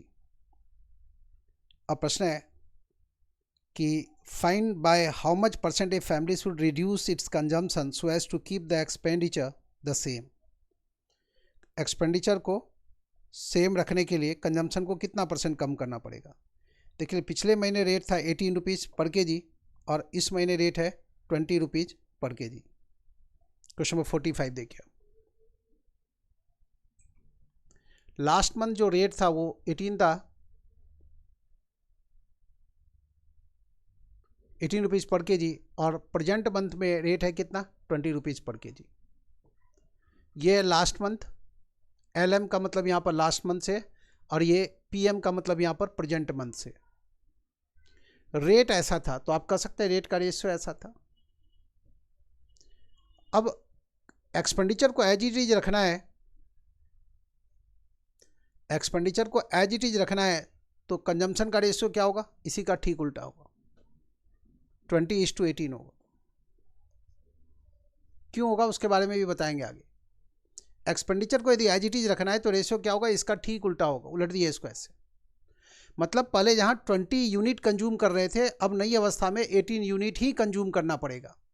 रही बात कंजम्पशन में कमी की, प्रतिशत कमी की, तो 20 को घटा के 18 करना पड़ेगा। 2 की कमी करनी पड़ेगी किसमें? 20 में। इसलिए 100 में कितना? जवाब है 10%। ठीक है, आप इसको ऐसे समझिए। यदि ऐसे नहीं बनाना चाहते तो आप ऐसे देख सकते हैं। एक ऐसा फिगर सोचे जो 18 और 20 दोनों से परफेक्टली डिविजिबल हो। तो मान लीजिए 180, मान लीजिए 180 रुपीज़ खर्च हो रहा था इस आइटम पर, पहले भी, पिछले महीने भी, और इस महीने भी 180 रुपीज़ ही खर्च हो रहा है। तो पिछले महीने 18 रुपीज़ की दर से 180 में कितना केजी आइटम मिल रहा था? 10 केजी। 180 डिवाइडेड बाय 18, 10 आएगा। और जब रेट 20 हो गया तो अब कितना केजी मिलेगा? 180 डिवाइडेड बाय 20 करेंगे तो अब मिलेगा 9 केजी। तो जहाँ पहले 10 केजी मिल रहा था अब मिल पाएगा 9 केजी। 1 केजी की कमी आई है कितने में? 10 केजी में। तो 100 में ये कमी कितना? जवाब है 10%। लेकिन ख्याल रखिए, जब एक्सपेंडिचर एज इट इज होगा तो कंजम्पशन का रेशियो क्या हो जाएगा? ये जो रेट देख रहे हैं आप, रेट का जो रेशियो है उसका ठीक उल्टा हो जाएगा। तो सीधे वैसे बहुत जल्दी से बना लेंगे, नहीं तो ये फिगर एज्यूम करके भी बना सकते हैं। कोई भी फिगर रख दीजिए, इन दोनों से डिविजन रखेंगे तो काम आसान होगा। क्वेश्चन नंबर 45 था, 46 में आ जाइए। 46 नंबर प्रश्न पढ़िए।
क्वेश्चन नंबर 46 है, an increase of 25% in the price of rice. मतलब रेट में 25% की वृद्धि हो जाने से एक व्यक्ति को 400 रुपीज़ में पहले की तुलना में 4 केजी आइटम कम मिलता है। तो प्रश्न है इंक्रीज प्राइस क्या और ओरिजिनल प्राइस क्या? इंक्रीज प्राइस का मतलब हो गया यहाँ पर प्रेजेंट प्राइस, मतलब कीमत को बढ़ने के बाद वो प्राइस कितना, और साथ ही साथ आपसे क्या पूछा गया? ओरिजिनल प्राइस, मतलब वास्तविक कीमत कितना, मतलब शुरू वाला जो प्राइस है वो कितना। अच्छा प्रश्न है, ऐसा प्रश्न भी कई बार पूछा जा चुका है। बेसिक फॉर्मेट है, आप जो ये सब चीज़ सीख रहे हैं बेसिक फॉर्मेट है। प्रश्न ये है, रेट 25% बढ़ गया तो एक व्यक्ति को 400 रुपीज़ में पहले की तुलना में 4 केजी आइटम कम मिला। तो प्रश्न है प्रेजेंट प्राइस क्या है, ओरिजिनल प्राइस क्या है? प्रेजेंट प्राइस तो बहुत आसानी से आप कैलकुलेट कर सकते हैं। क्या करना है वो देखिए, आप 400 का 25% कैलकुलेट कर लें। 400 का 25% कितना होगा? 25% ऑफ 400 कितना होगा? 25% मतलब होता है 1/4, ये होगा 100। अब इसी 100 में आप इस 4 से डिवाइड कर दें तो ये है प्रेजेंट प्राइस, कितना? 25 रुपीज़ पर केजी। क्यों डिवाइड करते हैं उसके बारे में भी बताएंगे आगे, क्या कि इसका इतना परसेंट कैलकुलेट कर लें, उसमें इससे डिवाइड कर दे तो सीधा प्रेजेंट प्राइस मिल जाएगा। अब जब प्रेजेंट प्राइस मिल गया है तो जो प्रेजेंट प्राइस है पुराने वाले कीमत को 25% बढ़ाने के बाद है। और आपको पता है किसी भी फिगर को यदि हम 25% बढ़ा देंगे तो पिछले फिगर का 125% हो जाएगा। तो ये जो प्रेजेंट प्राइस है ये 125% है किसका? ओरिजिनल प्राइस का। ये जो प्रेजेंट प्राइस है ओरिजिनल प्राइस का 125% है। और प्रेजेंट प्राइस तक पहुंच जाना मतलब आप ओरिजिनल प्राइस के 125% तक पहुंच चुके हैं। ओरिजिनल प्राइस का 125% मिल गया आपको, ये ओरिजिनल प्राइस का 125% है। जैसे ही 125 से डिवाइड किए तो अब जो देख रहे हैं ये सर्किल के अंदर ये ओरिजिनल प्राइस का 1% है। अब जो सर्किल के अंदर देख रहे हैं वो क्या है? ओरिजिनल प्राइस का 1% है। क्या चाहिए हमें? पूरा पूरा ओरिजिनल प्राइस। तो क्या करेंगे अब कि 100 से गुना कर देंगे, पूरा पूरा मतलब 100%। सॉल्व कर दिए तो ये आ गया ₹20, इतना रुपया पर केजी। यही हमारा आंसर होगा। प्रेजेंट प्राइस इतना और ओरिजिनल प्राइस इतना। अब यहाँ पर एक प्रश्न कि ये ऐसा किए क्यों? ऐसा किए क्यों? आप सोचिए एक कस्टमर ऐसा है कि जो 400 रुपीज़ लेकर के किसी एक खास दुकान पर रोज पहुंचता है और एक्स के जी आइटम लेता है और घर चला जाता है। 400 रुपीज़ लेकर के किसी खास दुकान पर रोज पहुंचता है, दुकानदार को 400 रुपीज़ दिया, एक्स के जी आइटम लिया और चला गया। हर दिन की तरह जब एक दिन कस्टमर दुकान पर पहुंचा तो दुकानदार बताया कि रेट 25% बढ़ गया है। दुकानदार क्या बताया? रेट 25% बढ़ गया है। लेकिन दुकानदार रोज की तरह एक्स के जी आइटम तौल दिया था। कस्टमर क्या किया? वो एक्स के जी आइटम उठाया, दुकानदार की तरफ 400 रुपया बढ़ाया और दुकान से निकलने लगा। दुकानदार कस्टमर को रोक दिया। दुकानदार बताया कि आपको बताया ना रेट 25% बढ़ गया है। कस्टमर पूछा तो दुकानदार बताया कि अभी और रकम देना होगा। कस्टमर पूछा और कितना देना होगा? कस्टमर पूछा दुकानदार से और कितना देना होगा? तो दुकानदार बताया कि रोज 400 का बिल आता था, आज रेट 25% बढ़ा है तो 400 का 25% और दीजिए। दुकानदार मांगा 400 का 25%, 100 रुपया और दीजिए। कस्टमर बोला मेरे पास 100 रुपये नहीं है। तो दुकानदार बोला कोई बात नहीं, आप सामान इधर रखिए। कस्टमर सामान दुकानदार के सामने रख दिया वापस। फिर दुकानदार क्या किया, उसमें से 4 केजी आइटम निकाल लिया और बोला आप जाइए, हो गया हिसाब। वो 4 केजी आइटम क्यों निकाला? कस्टमर से उसको 100 रुपये और लेने थे, कस्टमर के पास अब आगे पैसे नहीं थे। तो दुकानदार क्या किया, एडजस्टमेंट के लिए 4 केजी आइटम निकाल लिया। तो 100 रुपये के बदले में 4 केजी आइटम निकाल लेना, ये इशारा है कि जो प्रेजेंट प्राइस है वो 25 रुपया पर केजी है। तभी तो 100 रुपये के बदले में 4 केजी आइटम दुकानदार निकाल के रख लिया। तो 100 रुपये के बदले में 4 केजी आइटम निकालना मतलब प्रेजेंट प्राइस है 25 रुपया। और ये जो प्रेजेंट प्राइस है ओरिजिनल प्राइस को 25% बढ़ाने के बाद है, मतलब प्रेजेंट प्राइस ओरिजिनल प्राइस का 125% है। तो आप जो प्रेजेंट प्राइस जाने ये ओरिजिनल प्राइस का 125% है। 100% कितना होगा? किसी भी फिगर का 125% पता है आपको, 100% चाहिए तो 125 से डिवाइड करेंगे और 100 से गुना कर देंगे। सॉल्व किया, ये रिजल्ट आ गया। ऑप्शन से भी जा सकते हैं लेकिन आपको ये सब चीज़ बनाने आना चाहिए, ठीक है। ऑप्शन से भी जा सकते हैं, बनाने भी आना चाहिए, हर चीज़ आना चाहिए। जैसी जब जरूरत पड़ेगी वैसे निकल चलेंगे, है ना। तो ये था 46 का जवाब। अब आ जाइए 47 में, बिल्कुल वैसा ही प्रश्न है।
क्वेश्चन नंबर 47 भी 46 की तरह है। प्रश्न क्या है?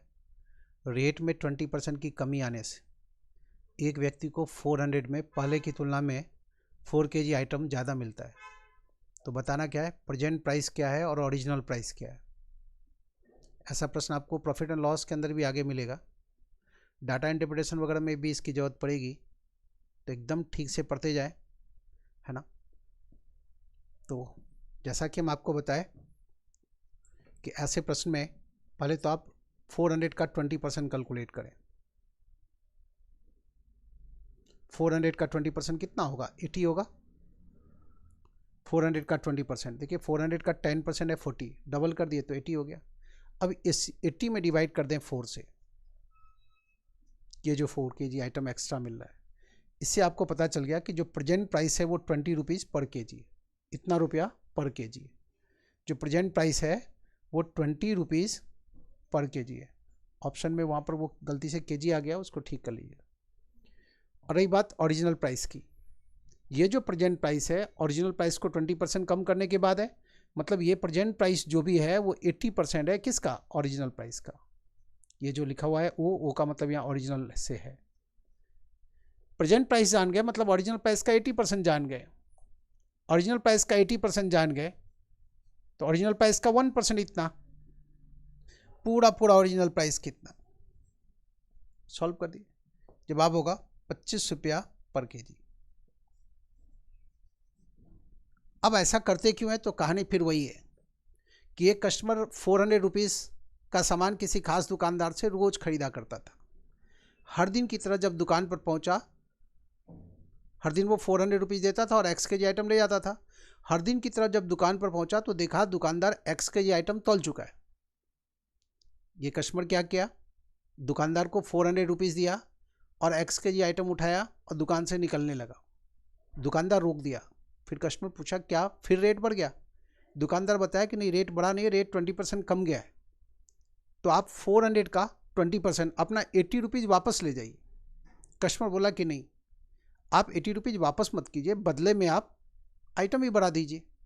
फिर दुकानदार क्या किया कि ठीक है, कस्टमर की बात को मानते हुए वो जो 80 रुपीज़ वापस होना था वो वापस ना करके बदले में 4 kg आइटम दिया। 80 रुपीज़ के बदले में ही 4 kg आइटम दिया ना, मतलब साफ है प्रेजेंट प्राइस कितना है? 20 रुपीज़ पर kg है। 80 रुपीज़ के बदले में 4 kg आइटम देना मतलब 20 रुपीज़ पर kg है प्रेजेंट प्राइस। और ये जो प्रेजेंट प्राइस है ओरिजिनल प्राइस का 80% है। ओरिजिनल प्राइस को 20% कम करने के बाद है, किसी भी फिगर को जब हम 20% कम करेंगे तो पिछले फिगर का 80% होगा।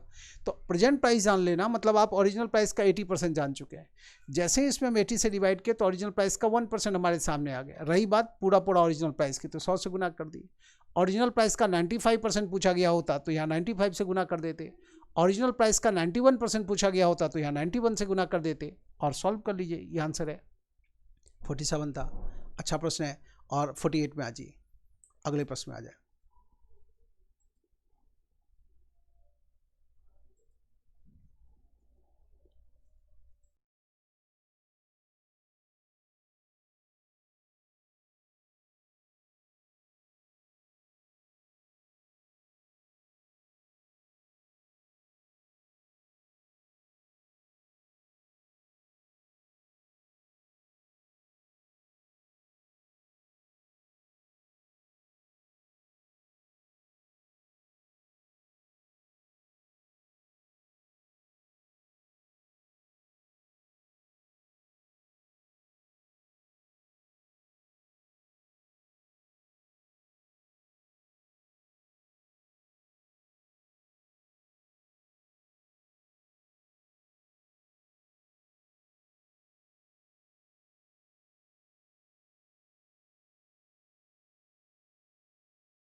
क्वेश्चन नंबर 48 बनाना है आपको।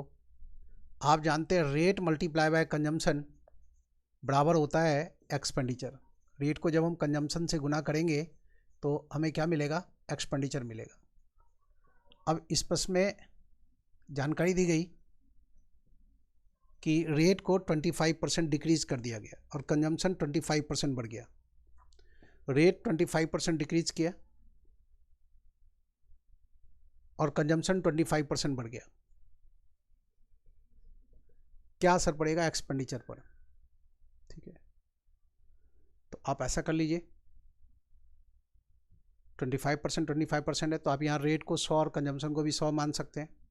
लेकिन 100 मानने की बजाय चूंकि 25% है तो ये मान लीजिए कि पहले वाला रेट था 4 रुपीज़ पर केजी मान लीजिए, और नया वाला पहले वाला रेट था 4 रुपीज़ पर केजी और कंजम्पशन भी था 4 केजी। तो खर्च कितना होता था? 16 रुपया। 4 मल्टीप्लाई बाय 4 कितना होगा? 16 रुपीज़ खर्च होता था। अब रेट 25% कम गया है तो नई अवस्था में रेट कितना होगा? इसको 1/4 कम कर दें तो 3 रुपया हो जाएगा। कंजम्पशन 25% बढ़ गया। 25% बढ़ने का मतलब 1/4 बढ़ जाना, तो 4 का 1/4 कितना होगा? 1, इसमें 1 जोड़ दें तो अब कंजम्पशन हो गया इतना।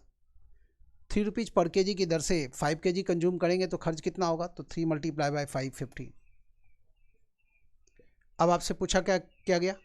नए खर्च और पुराने खर्च का अनुपात बताएं। प्रश्न यही है ना, देख लीजिए आप कि नए खर्च और पुराने खर्च का अनुपात बताएं। नए खर्च तथा प्रारंभिक खर्च के बीच का अनुपात निकालें। नए खर्च और प्रारंभिक खर्च का अनुपात कितना? तो नया खर्च हो गया ये 15 और पुराना खर्च है 16, तो यही आंसर हो गया हमारा, नए खर्च और पुराने खर्च का अनुपात। क्या किए? एज्यूम कर लिए। 4 और 4 ही क्यों रखे? चूंकि 25% दिख रहा है हमें, तो 4 रखना सुविधाजनक होगा। नहीं तो 100 भी रख के बना सकते। देखिए आप, यदि हम इसमें 4 की बजाय 100 भी रखेंगे तब भी जवाब ऐसा ही होगा। मान लीजिए पहले वाला रेट है 100 रुपया पर केजी, कंजम्पशन 100 केजी, तो खर्च कितना होगा? खर्च होगा 100 मल्टीप्लाई बाय 100। अब ये रेट 25% कम गया तो नया रेट हो गया 75 रुपीज़ पर केजी, और कंजम्पशन 25% बढ़ गया तो नया कंजम्पशन होगा 125 केजी। तो 75 की दर से 125 केजी की कीमत कितनी होगी? तो 75 मल्टीप्लाई बाय 125। प्रश्न है नए खर्च और पुराने खर्च का अनुपात कितना? ये है नया खर्च 75 मल्टीप्लाई बाय 125 और ये है पुराना खर्च 100 मल्टीप्लाई बाय 100। अब आप इसको रिड्यूस फॉर्म में ले आइए, 25 से कैंसिल करेंगे तो लास्ट में इतना ही आ जाएगा, 15 डिवाइडेड बाय 16। आप देख रहे हैं बना तो तब भी देंगे, कुछ भी रख सकते हैं, जूम कर सकते हैं, लेकिन यदि आप 4 रख रहे हैं इस 25% को देखते हुए तो आपका काम आसान हो जाएगा। तो बहुत सा ऐसा चीज़ है जब आप प्रश्न बनाते जाएंगे तो बनाते बनाते आपको ये आइडिया हो जाएगा कि कहाँ क्या रखना अच्छा है। रखने को तो 1000 भी रख सकते हैं, समझ रहे? देखिए आप, मान लीजिए रेट है 100 रुपीज़ पर केजी और कंजम्पशन है 100 केजी, तो खर्च कितना होगा? 100 रुपये की दर से आप 100 केजी को आइटम लेंगे तो खर्च इतना हो जाएगा। पहले वाला रेट ये था। अब जो रेट है वो क्या है? तो रेट 25% कम गया। ये पुराने वाली स्थिति और ये नई स्थिति, ये ओल्ड केस में, पुराने वाले केस में, और ये न्यू केस में ये स्थिति है। जब आप 100 को 25% कम करेंगे तो 75 हो गया, और यहाँ कंजम्पशन 25% बढ़ गया है तो 100 को 25% बढ़ाएंगे तो 125 हो गया, और रेट मल्टीप्लाई बाय कंजम्पशन ये एक्सपेंडिचर होता है। तो ये जो देख रहे हैं ये नया एक्सपेंडिचर है और ये पुराना वाला एक्सपेंडिचर है। प्रश्न यही आपसे, नया खर्च और पुराने खर्च का अनुपात बताएं। तो ये नया खर्च और ये रहा पुराना खर्च, इसको रिड्यूस फॉर्म में ले आए, 15/16 हो गया। यहाँ तो ठीक है। और इससे पहले क्या किए? इससे पहले हम आपको बताएं कि 25% वाला जो आंकड़ा दिख रहा है आपको, उसको देखते हुए आप ये मान ले दोनों जगहों पर 4 और 4, कि इसको 4 मान लीजिए। रेट है 4 रुपीज़ पर केजी और 4 केजी कंज्यूम हो रहा था, तो 4 रुपीज़ की दर से 4 केजी का खर्च कितना होगा? 16 हो गया, 4 × 4। अब इसको 25% कम करेंगे तो 4 को 25% कम करना मतलब 1/4 कम करना, तो 3 हो जाएगा। अब इस 4 को 25% बढ़ाए, 4 को 1/4 बढ़ाएंगे तो 4 में 1 जोड़ दिए तो 5 हो गया। इसको इससे गुना कर दिए तो खर्च पता चल गया। ये है नया खर्च और ये है पुराना खर्च। तो नए खर्च और पुराने खर्च का रेशियो कितना, तो यही हो गया 15:16। जैसे भी आप बना लें, लेकिन कोशिश ये करनी चाहिए कि जो रफ वर्क है वो कम हो, कम से कम रफ वर्क में हम प्रश्न के जवाब तक पहुँचे। अब आगे से ऐसे प्रश्नों को सीधा बना ले कि आपसे पूछा गया नया खर्च और पुराने खर्च का अनुपात कितना, तो पुराना खर्च हो गया 4 एज्यूम किए तो 4 × 4, नया खर्च तो रेट हो गया 3, 25% कम कर दिए, इसको 25% बढ़ा दिए तो ये 5 हो गया। सीधा प्रश्न पढ़ के इतना ही लिखेंगे। ये सब जो देख रहे हैं ये सब नहीं लिखेंगे, सीधा प्रश्न पढ़ के इतनी बात लिखेंगे। नए खर्च और पुराने खर्च का अनुपात बताना है, तो नीचे पहले पुराना खर्च एडजस्ट कर लीजिए, रेट मल्टीप्लाई बाय कंजम्पशन कर दिए। लाइन के ऊपर नया खर्च रखना है तो रेट मल्टीप्लाई बाय कंजम्पशन कर दिए। ये जो भी एज्यूम किया है अब इसको 25% कम करके यहाँ रखे, इसको 25% बढ़ा के रख दिए। तो इतना सा छोटा सा रफ वर्क होगा, प्रश्न के जवाब तक पहुँच जाएंगे। अब आप अगले प्रश्न में आ जाइए, 49 में आ जाए।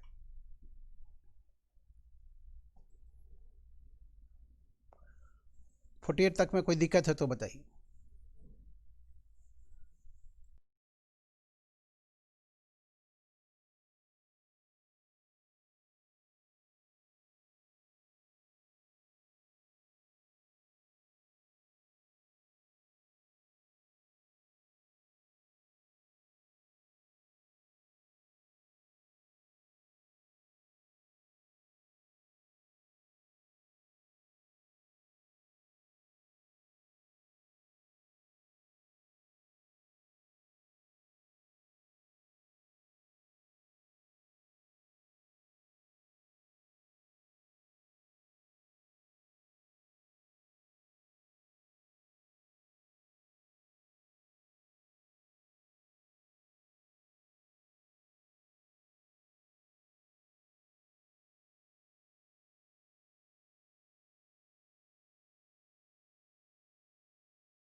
क्वेश्चन नंबर 49 बनाना है कि 40% मकान में 2 या 2 से ज़्यादा लोग हैं। तो मान लीजिए 100 मकानों का सर्वे किया गया, टोटल नंबर ऑफ हाउसेस मान लीजिए 100, कुछ भी रख सकते हैं। तो 40% मकान ऐसे हैं जिसमें 2 या 2 से ज़्यादा लोग हैं। क्वेश्चन नंबर 49 में हम लोग, तो देखिए आप मान लीजिए जो टोटल मकान है जिसका सर्वे किया गया वो 100 है। 40% मकान में 2 या 2 से ज़्यादा लोग हैं, 2 या 2 से ज़्यादा लोग हैं। तो इसका मतलब ये हो गया कि जो 60 मकान हैं उसमें 2 से कम व्यक्ति है। 2 से कम अब 1.5 नहीं हो जाएगा, 2 से कम होगा तो 1 ही होगा। अब 0 नहीं हो सकता क्योंकि प्रश्न में लिखा हुआ है कि किसी भी प्रत्येक मकान में कम से कम 1 व्यक्ति तो है ही। तो 2 से कम का मतलब हो गया 1 व्यक्ति की बात हो रही है, वो फ्रैक्शन में तो होगा नहीं। तो मान लीजिए 100 मकानों का सर्वे किया गया तो 40 मकान ऐसे जिसमें 2 या 2 से ज़्यादा लोग हैं, 60 में 2 से कम लोग हैं, 1 व्यक्ति है। अब इन मकानों में जिसमें केवल 1 व्यक्ति है उसमें 25% मकान ऐसे जिसमें जो 1 व्यक्ति है वो फीमेल है। देखिए आप उसमें लिखा हुआ है, प्रश्न पढ़िए। Of those houses containing only 1%, 25% were having only a male. 25% में केवल 1 मेल है। इनमें से 25% मकान ऐसे, 60 का 25% कितना होगा, 60 का 25% होगा 15। इन मकानों में जो 1 व्यक्ति है वो मेल है, फीमेल नहीं, वो मेल है।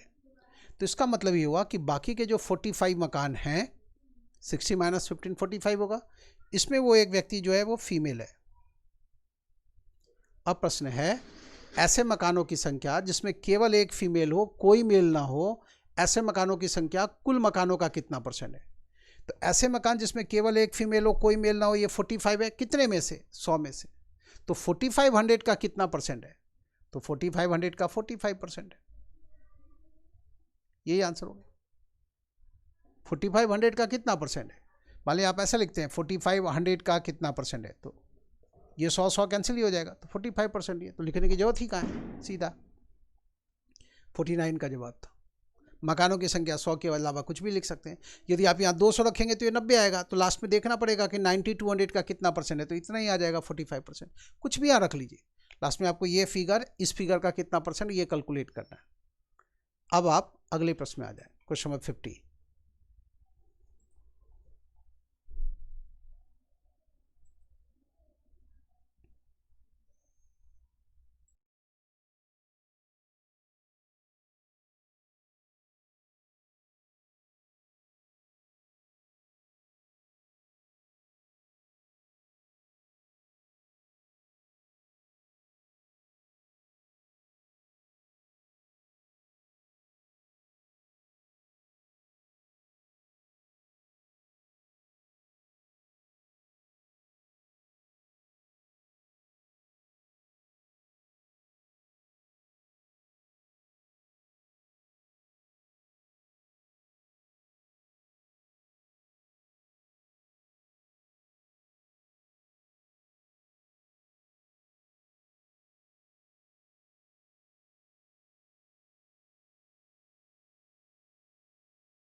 देखिए आप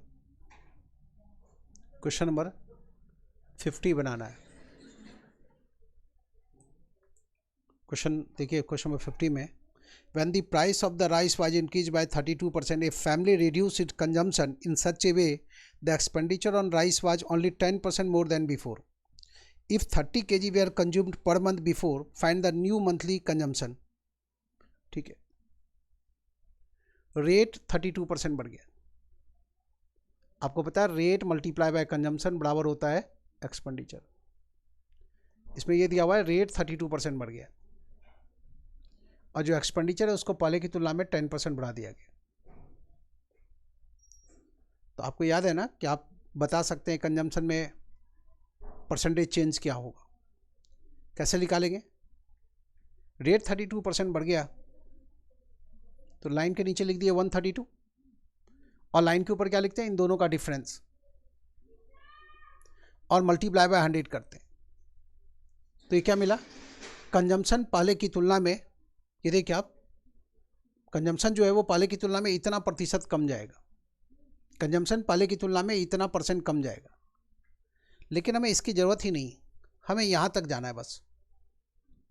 इसको देखते हुए आप कह सकते हैं कि कंजम्पशन जो है वो पहले की तुलना में 1/6 कम जाएगा। कंजम्पशन में 1/6 की कमी आएगी। प्रतिशत कमी चाहिए तभी तो हम गुणा करते हैं 100 से, लेकिन हमें ये पता चल गया ना कि 1/6 की कमी आएगी। इसका क्या मतलब, पहले वाला ये कंजम्पशन यदि 6 kg होगा तो उसमें 1 kg की कमी आएगी, नया कंजम्पशन होगा 5 kg। मतलब पुराना कंजम्पशन और नए कंजम्पशन का रेशियो ऐसा हो जाएगा। कंजम्पशन में 1/6 की कमी आएगी का मतलब ये हुआ, ये 6 की जगह आप देख रहे हैं प्रश्न में दिया हुआ है 30, तो 5 की जगह क्या आएगा ये बताना है, प्रश्न यही है।